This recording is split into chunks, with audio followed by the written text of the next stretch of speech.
हे अपार्टमेंट प्लॅनिंगमध्ये बघू शकता आपण. जर कार पार्किंग देत असेल तर इथे एक टेंटेटिव्ह कॉलम येईल असं आपण प्लॅन केलेलं आहे, आणि गाडी वळू शकेल का ह्या 2 कॉलममधून याचा आपण विचार करावा लागतो इंजिनियरला नकाशा बनवताना. इथे बघू शकता कार वळणार नाही, म्हणजे ते कुठेतरी डॅश होते. तर एकंदरीत कार बसू शकते 100%, फक्त ओळताना इथे त्रास होतोय. म्हणजे इतका बारीक विचार करावा लागतो प्लॅनिंग करते वेळेस. एक स्टँडर्ड कार डायमेन्शन मी इथे कन्सिडर केलेलं आहे 7.5 फूट, आणि हे 14 फूट 9 इंच.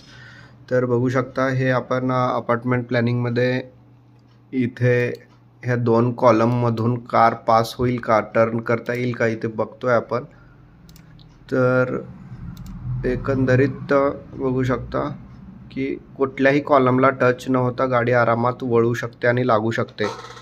म्हणजे ह्या खालच्या रोमध्ये गाड्या लागू शकतात अशा प्रकारे.